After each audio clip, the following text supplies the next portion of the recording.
Good evening, everyone. অহা 18 আৰু 19 ডিচেম্বৰত জাপানীজ মাৰ্কেটত এটা বিশেষ ইকনমিক ইভেণ্ট ডিটেক্ট হৈছে আৰু যদিও সেইটো এটা কমন ইকনমিক ইভেণ্ট জেনেৰেলি আমি ইণ্টাৰেষ্ট ডিচিশ্যন বুলি কওঁ তথাপিও 18-19 তাৰিখৰ যিটো ইভেণ্ট সেইটো যথেষ্ট ইম্পৰ্টেণ্ট হয় সেইটো হৈছে ৰেড হাইক সেইটো এটা ইণ্টাৰেষ্ট ডিচিশ্যনৰ ওপৰতে হয় কিন্তু সেইটো স্পেচিয়েলি আমি ৰেড হাইক বুলি কিহৰ কাৰণে কৈছো বা সেইটো কিহৰ কাৰণে ইমান ইম্পৰ্টেণ্ট মই কৈছো যিসকলে ফৰেক্স ট্ৰেডিং কৰে যিসকলে ক্ৰিপ্টো ট্ৰেডিং কৰে যিসকলে কমডিটিজ ট্ৰেডিং কৰে যিসকলে গ্ল'বেল মাৰ্কেটত কাম কৰে গ্ল'বেল ইণ্ডেক্স ট্ৰেডিং কৰে যিসকলে ডলাৰ পাউণ্ড য়েন বা আপোনাৰ ধৰক ছুইচ ফ্ৰাংক বা ইণ্টাৰনেশ্যনেল মাৰ্কেটত যিকোনো আজি কমডিটিজ ট্ৰেডিং কৰে কমাক্স ট্ৰেডিং কৰে গ'ল্ড চিলভাৰ ক্ৰুড অইল তেওঁলোকৰ কাৰণে অহা 18 আৰু 19 তাৰিখটো বহুত ইম্পৰ্টেণ্ট হ'ব আৰু এই মুহূৰ্তত যাতে কোনেও লং টাৰ্ম পজিশ্যন হোল্ডিং নকৰে ইয়াৰ মেইন কাৰণটো হৈছে কি মই কৈছো আৰু এই গোটেই বস্তুটোৱে আপোনাৰ ইণ্ডিয়ান মাৰ্কেটতো এফেক্ট কৰিব যিহেতু ইণ্ডিয়ান মাৰ্কেটটো গ্ল'বেলি ডিটেকশ্যন হয় গ্ল'বেলি কণ্ট্ৰল হয় কমপ্লিটলি ইউএছৰ পৰা কণ্ট্ৰল হয় গতিকে এই গোটেই বস্তুটো আমাৰ ইণ্ডিয়ান মাৰ্কেটত এফেক্ট কৰিব আৰু এই গোটেই চ'ৰ্চটো আপোনাৰ যিহেতু ডলাৰত এফেক্ট কৰিব আৰু ডলাৰৰ মেইন হোল্ডাৰ হৈছে আপোনাৰ জাপান হৈছে ডলাৰৰ মেইন হোল্ডাৰ হয় আপোনাৰ জাপানীজ মাৰ্কেট আৰু dollar price USD Japanese yen and USD generally opposite correlation থকা আমি দেখিবলৈ পাওঁ যিটোক আমি কওঁ ইণ্টাৰ মাৰ্কেট এনালাইচিছ গতিকে অহা 18-19 তাৰিখে কি আছে সেইটো মই এক্সপ্লেইন কৰিম আৰু তাৰ আগতে কওঁ যে আমাৰ ফাইনেন্সিয়েল ট্ৰেডিঙৰ যিবিলাক স্পেচিয়েল কৰ্চ আছে কমেক্স নেক্সট আহিলে ক্ৰিপ্টো কাৰেঞ্চি নেক্সট ইণ্টাৰনেশ্যনেল কমডিটিজ বা আপোনাৰ কাৰেঞ্চি মাৰ্কেট গ্ল'বেল ইকুইটি বা ইণ্ডিয়ান ইকুইটি সকলোখিনি কৰ্চ আমি অলৰেডি ষ্টাৰ্ট কৰিছোঁ আৰু যিসকলে নতুনকৈ এইটো ফিল্ডত আহিছে তেওঁলোকেও জইন কৰিব পাৰে যিসকলে পুৰণা তেওঁলোকে জইন কৰিব পাৰে ইয়াত কমপ্লিটলি এটা এডভান্স টেকনলজি ইয়াত শিকোৱা হ'ব আৰু আমাৰ লগত আপুনি যদি কৰ্চ কৰে ইন ফিউচাৰ কৰ্চ কমপ্লিট কৰাৰ পিছত বা আপোনাৰ এটা এক্সপিৰিয়েঞ্চ হোৱাৰ পিছত এভৰি মান্থ কনচিষ্টেণ্ট ইনকাম কৰিব পাৰিব আৰু 1 মাহৰ পৰা আপোনাৰ 5 মান্থলৈকে 5 মাহলৈকে কৰ্চ আছে মিনিমাম 1 মাহ মেক্সিমাম 5 মান্থ আপোনাৰ কৰ্চ আছে আৰু যদি আপুনি ইন ফিউচাৰ পৰীক্ষা দিব পাৰিব আপুনি যদি চেভিত পৰীক্ষা দিম বুলি ভাবিছে বা আপুনি ধৰক বা যিকোনো ইণ্টাৰনেশ্যনেল পৰীক্ষা আপুনি CMT বা CFA বা আপোনাৰ ধৰক ইন ফিউচাৰ প্ৰপ ফাৰ্ম বা হেজ ফাণ্ডত পৰীক্ষা দিম বুলি ভাবিছে আপুনি সেইবিলাক পৰীক্ষাটো ইন ফিউচাৰ আপুনি এপিয়াৰ হ'ব পাৰিব আমি কমপ্লিটলি ইণ্টাৰনেশ্যনেল চিলেবাছ ফ'ল' কৰোঁ এতিয়া যিসকলে শিকিম বুলি ভাবিছে ইমিডিয়েটলি মোৰ লগত যোগাযোগ কৰক আচ্ছা এতিয়া মই আহোঁ ৰেড হাইক এতিয়া বেংক অফ জাপান যিটো কওঁ আমি BOJ মনিটাৰী পলিচি ষ্টেটমেণ্ট আপোনাৰ অহা 18 আৰু 19 ডিচেম্বৰত আছে 2025 মিনছ আপোনাৰ 18-19 ডিচেম্বৰত এই পৰহিলা আহি পালেহি আপোনাৰ মনিটাৰী পলিচি ষ্টেটমেণ্ট বৃহস্পতি আৰু শুকুৰবাৰ নিৰ্ধাৰণ কৰা হৈছে আৰু ইয়াত বৰ্তমানৰ অৱস্থা আৰু পূৰ্ব অনুমান যদি আমি কৰোঁ জাপানীজ মাৰ্কেটত এতিয়া বৰ্তমান জাপানৰ পলিচি হৈছে সুদৰ হাৰ 0.5% বৰ্তমান জাপানত চলি আছে আৰু এইটো বহুতে মোক সোধে যে আপুনি জাপানীজ মাৰ্কেটৰ ওপৰত কিখন এনালাইচিছ কৰি আছে এতিয়া কথাটো হৈছে কি মই আকৌ কৈছোঁ যে জাপানীজ মাৰ্কেটে আজি আমেৰিকান ডলাৰৰ ওপৰত বা US মাৰ্কেটৰ ওপৰত সাংঘাতিক প্ৰভাৱ পেলায় জাপান ৱৰ্ল্ডৰ এটা সাংঘাতিক ষ্ট্ৰং ইকনমি হয়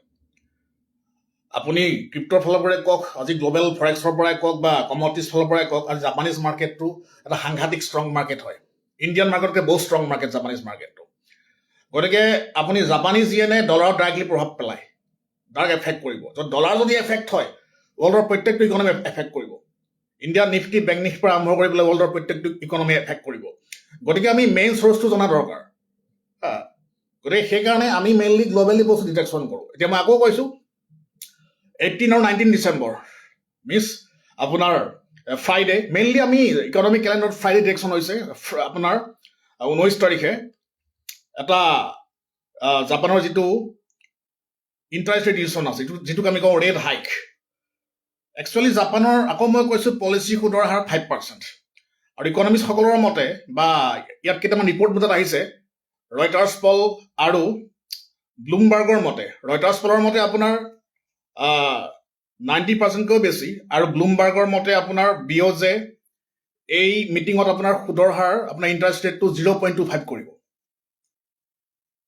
0.25 মানে এইটো ইনক্ৰিজ কৰিব বহুত বঢ়াই দিব আৰু 0.75লৈকে লৈ যাব পাৰে সেই ইণ্টাৰেষ্ট ৰেটটো একচুৱেলি যদি জাপানিজ মাৰ্কেটৰ ইণ্টাৰেষ্ট ৰেটটো ইমান বঢ়াই দিয়ে সেইটো হ'লে জানুৱাৰীৰ পৰা আপোনাৰ সুতৰ হাৰ বৃদ্ধি হ'ব 30 বছৰৰ ভিতৰত আপোনাৰ এই বস্তুটো এটা সৰ্বোচ্চ স্তৰত আহি পাইছেহি এনেই জেনেৰেলি ধৰক ইণ্টাৰেষ্ট ৰেট ডিচিশ্যনটো এটা চিম্পল আমাৰ হেৰি হয় ইকনমিক ইণ্ডিকেটৰ্ছ হয় কিন্তু এই যিটো ছিষ্টেম আছে ইকনমিক ইণ্ডিকেটৰ্ছ বুলি আমি জেনেৰেলি এইটোক কওঁ 0.25ৰ পৰা 0.75%লৈকে ইণ্টাৰেষ্ট ৰেট জাপানিজ মাৰ্কেটত হয়তো অহা 19 তাৰিখে বৃদ্ধি কৰিব পাৰে ইনক্ৰিজ কৰিব পাৰে আৰু এটা সাংঘাতিক এটা ইনক্ৰিজ কৰিব তেওঁলোকৰ যিটো ইনফৰমেশ্যন আমাৰ লগত আছে সেই ইনফৰমেশ্যন মতে এটা সাংঘাতিক তেওঁলোকে ইনক্ৰিজ কৰিব আৰু জাপানৰ মুদ্ৰাস্ফীতি দীৰ্ঘদিন ধৰি পেলাই 2%ৰ ওপৰত আছে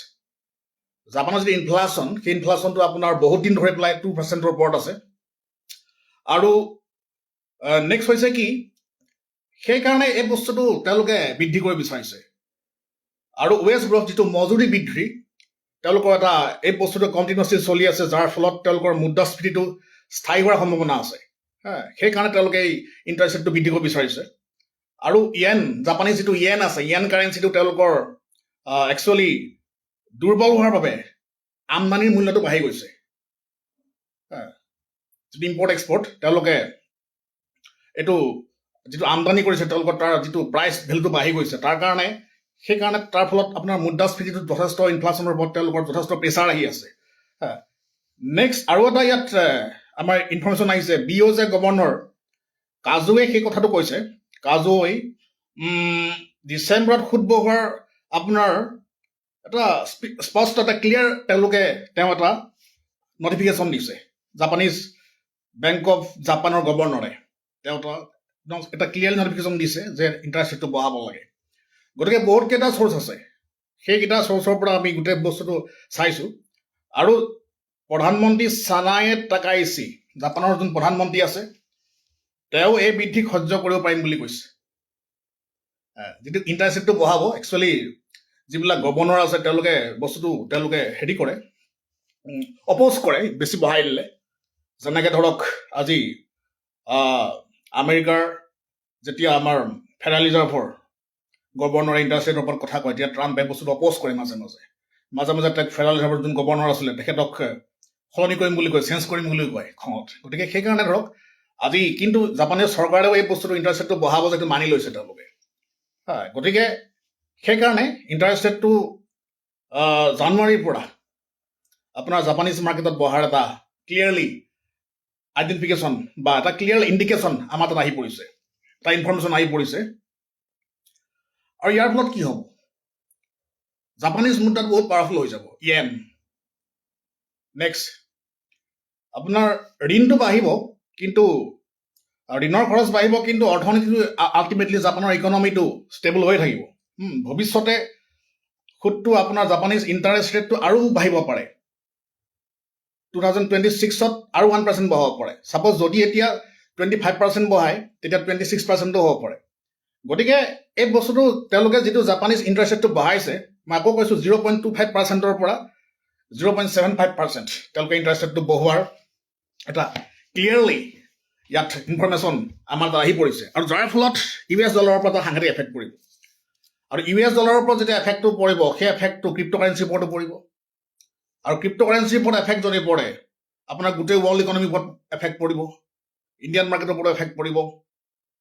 ঠিক তেনেকৈ জাপানিজ য়েন যেতিয়া পাৱাৰফুল হৈ যায় ডলাৰ ডাউন আহে ডলাৰৰ প্ৰাইচ সেইটো এটা আমাৰ অপজিট কৰিলেশ্যন আছে কাৰণ জাপানিজ ইকনমি আৰু জাপানিজ য়েন জাপানিজ কাৰেঞ্চিৰ লগত US ডলাৰ যিটোক আমি USD JPY বুলি কওঁ দুটা অপজিট কৰিলেশ্যন মেইনটেইন কৰে যদি USD ওপৰলৈ যায় য়েন তললৈ আহে JPY ডাউনত আহে যদি JPYটো আপ ট্ৰেণ্ডত যায় ডলাৰ ডাউনত আহে কমপ্লিটলি এটা অপজিট কৰিলেশ্যন মেইনটেইন কৰে গতিকে সেইটো ট্ৰেক কৰিব লাগিব আমি ইয়াত ডলাৰ যদি ওপৰলৈ যায় ঠিক তেনেকৈ বিটকইন কোনো ছাইডত আহিব সেইটো বস্তু ডিটেক্ট কৰিব লাগিব BTC USD বিটকইন আপ ট্ৰেণ্ডত গ'লে ডলাৰ ডাউন ট্ৰেণ্ডত আহে ডলাৰ ডাউন ট্ৰেণ্ডত আহিলে বিটকইন আপ ট্ৰেণ্ডত যায় সেইবিলাক আমি চাব লাগিব গতিকে এই গোটেই মাৰ্কেটটো ইণ্টাৰনেলি কৰিলেশ্যন আছে গোটেই বস্তুটো ইটোৰ লগত সিটোৰ লগত সিটো মিলি আছে গতিকে সেইকাৰণে আমি এই গোটেই বস্তুটো এনালাইচিছটো আমি অহা 19 তাৰিখে আমি ভালকৈ চাম মাৰ্কেটত আৰু 19 তাৰিখৰ আগত কোনো যাতে মাৰ্কেটত পজিশ্যন ট্ৰেডিং এষ্টাব্লিছ নকৰে, কাৰণ 19 তাৰিখে কি হ'ব কি নহ'ব সেইটো বস্তু আমি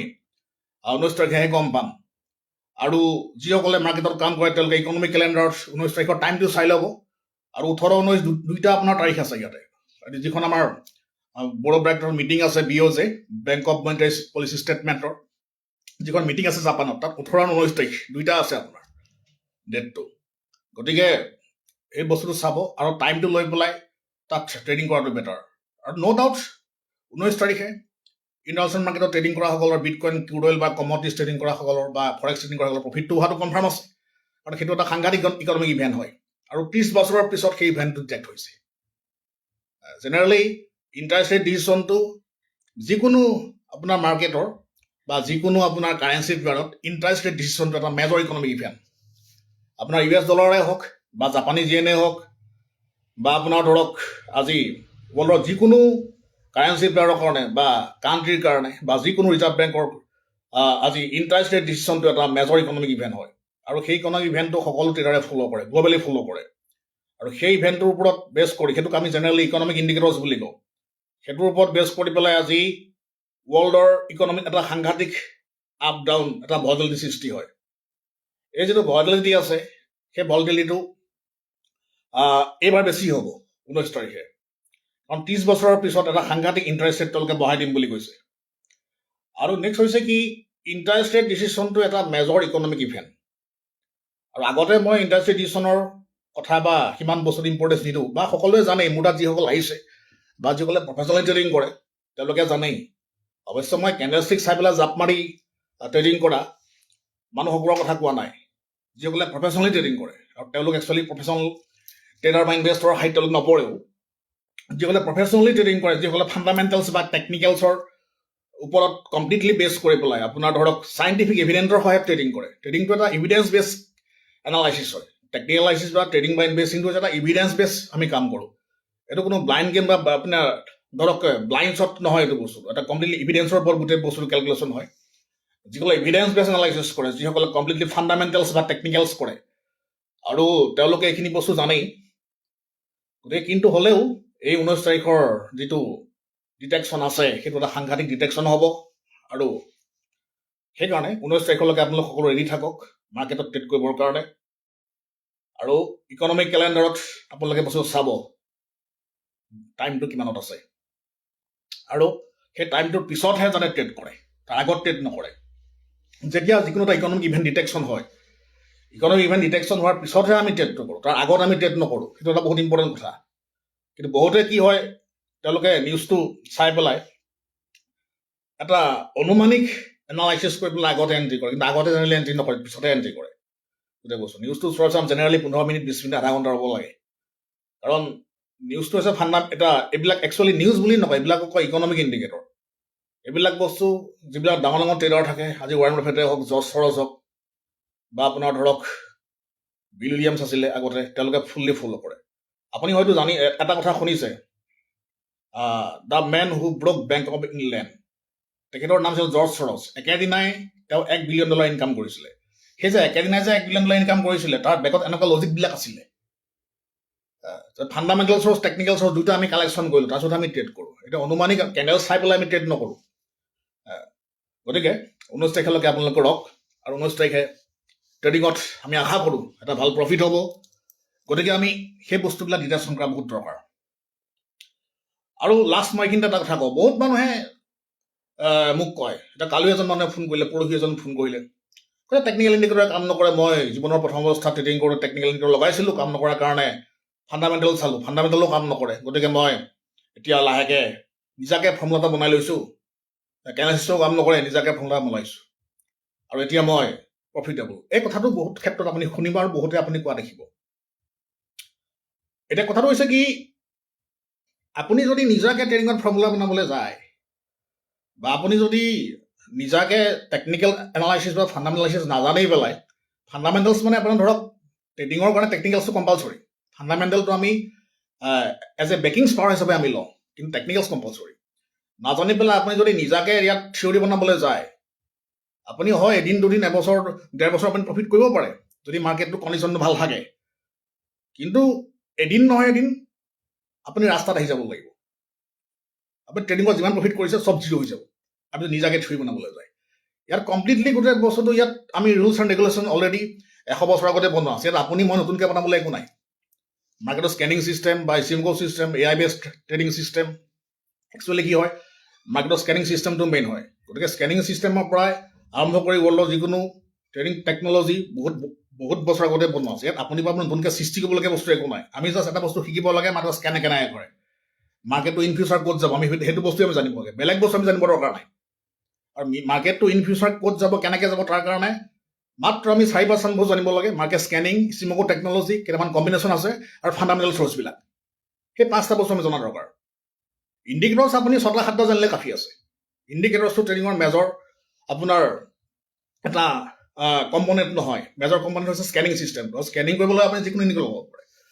আপুনি মই মেইনলি ইচিমকো এপ্লাই কৰোঁ সেইটো এটা ধৰক বেলেগ ধৰণৰ কনচেপ্ট এটা আমি মেইনলি ইচিমকো এপ্লাই কৰোঁ কাৰণ ইচিমকো ফেইল নহয় আপুনি ষ্টকেষ্টিক MACD RSI ADX ল'বলৈ আপোনাৰ বস্তুটো ফেইল হ'ব পাৰে কিন্তু ইচিমকো জানিলে ফেইল নহয় সেইকাৰণে কেতিয়াও ফেইল নহয় ইচিমকো গতিকে আপুনি যদি নিজাকে ষ্ট্ৰেটেজি ক্ৰিয়েট কৰিবলৈ যায় টেকনিকেল বা ফাণ্ডামেণ্টেল নাজানি পেলাই তেতিয়া আপুনি ট্ৰেডিঙত কেতিয়াও ছাকচেছ হ'ব নোৱাৰে সেইটো অসম্ভৱ কথা এটা যেনেকৈ অপশ্যন বাই কৰি পেলাই পৃথিৱীত কোনো ছাকচেছ হ'ব নোৱাৰে আপুনি নিজাকে ষ্ট্ৰেটেজি বনোৱা ছাকচেছ হ'ব নোৱাৰে বস্তুটোত এতিয়া কথাটো কি এই 19 তাৰিখে যিটো আমাৰ ছিষ্টেম আছে যিটোক আমি ৰেট হাইক বুলি কওঁ ইণ্টাৰেষ্ট ৰিডিউচন বুলি কওঁ এই বস্তুবিলাক হৈছে ফাণ্ডামেণ্টেল চ'ৰ্চ হয় আৰু ফাণ্ডামেণ্টেল চ'ৰ্চ মানে এইবিলাক আমি ইকনমিক কেলেণ্ডাৰ্ছৰ গোটেই বস্তু ডিটেকশ্যন হয় ইয়াৰ উপৰিও আপোনাৰ এই বস্তুবিলাকৰ ওপৰত বেছ কৰি পেলাই আপুনি ট্ৰেড কৰিব আপুনি বা মই বুলি নহয় আজি গোটেই ৱৰ্ল্ডখন সেইবিলাক বস্তুৰ ওপৰতে চলি আছে যিহেতু এই বস্তুটোৰ ওপৰত ডাইৰেক্টলি বেংকৰ ৰিলেশ্যন থাকে বা ডাইৰেক্টলি গভৰ্ণমেণ্টৰ ৰিলেশ্যন থাকে এটা গভৰ্ণমেণ্টৰ পলিচিৰ ওপৰত বা বেংকৰ ষ্টেটমেণ্টৰ ওপৰত এটা সাংঘাতিক পাৱাৰফুল ইকনমিক ইণ্ডিকেটৰ্ছ গতিকে আমি সেইবিলাক ফ'ল' কৰোঁ মিনছ আপুনি কেণ্ডেল ষ্টিক্সটোৰ ওপৰলৈ গ'ল বা ইণ্ডিকেটৰটো ছিগনেল আহিলে অকল সেইটো জানিলেই নহ'ব এইটো কিহৰ কাৰণে ছিগনেল আহিছে ইণ্ডিকেটৰ্ছত স্কেনিঙত কিহৰ কাৰণে কাম কৰা নাই বা কিহৰ কাৰণে কাম কৰিছে বা কেলেচিটো কিহৰ ওপৰত গৈছে আজি প্ৰফিট কিহৰ কাৰণে হ'ল বা কাইলৈ প্ৰফিট কিহৰ কাৰণে নহয় পৰহিলে প্ৰফিট কিহৰ কাৰণে হ'ব সেইটো জানিব লাগিব আজিকালি এইটো যে ডিটেক্ট কৰিব পাৰে মাৰ্কেটটো কোনটো ছাইডত যাব কেতিয়া যাব কোন মুহূৰ্তত যাব কোনদিনাৰ আপোনাৰ বেক কৰিব এইটো জেড ডিটেক্ট কৰিব পাৰে মাৰ্কেটত সেইটো আগৰ নিচিনা হৈ থকা নাই মাৰ্কেটটো আজিকালি গতিকে সেইকাৰণে আমি এইবিলাক ইভিডেন্স বেছড টেকনিকেল এনালাইচিছ বুলি কয় আমি ইভিডেন্স বেছড এনালাইচিছ কৰিব লাগে গোটেই ছিষ্টেমটো আপোনাৰ মেডিকেল চায়েন্সৰ নিচিনা আমি কমপ্লিট ইভিডেন্সৰ ওপৰত বেছ কৰি চলোঁ অনুমানিক কাম নকৰোঁ আজিকালি ইণ্ডিকেটৰ্ছে কাম নকৰে বা টেকনিকেলছে ফাণ্ডামেণ্টেলছে কাম নকৰে কাৰণে মই নিজে ষ্ট্ৰেটেজি এটা বনাই ল'লোঁ সেইটো কথা কোৱাৰ দিন নাই আজিকালি সেইটো কথা ক'লে মানুহে হাঁহিব আপোনাক গতিকে আমি কমপ্লিট ইভিডেন্সৰ ওপৰত কাম কৰোঁ গতিকে আহক আমি 19 তাৰিখলৈকে ৰওঁ 19 তাৰিখে মাৰ্কেটত এটা সাংঘাতিক ধুমুহা আহিব টাইমটো আপোনালোকে চাই ল'ব ইকনমিক কেলেণ্ডাৰত গতিকে 19 তাৰিখে আমি এটা ভাল প্ৰফিট আশা কৰিব পাৰোঁ আৰু এইটোকে কয় ইভিডেন্স বেছড টেকনিকেল এনালাইচিছ বা এইটোকে কয় এটা economic event based trading thank you লাইকটো যিমান পাৰে শ্বেয়াৰ কৰি দিব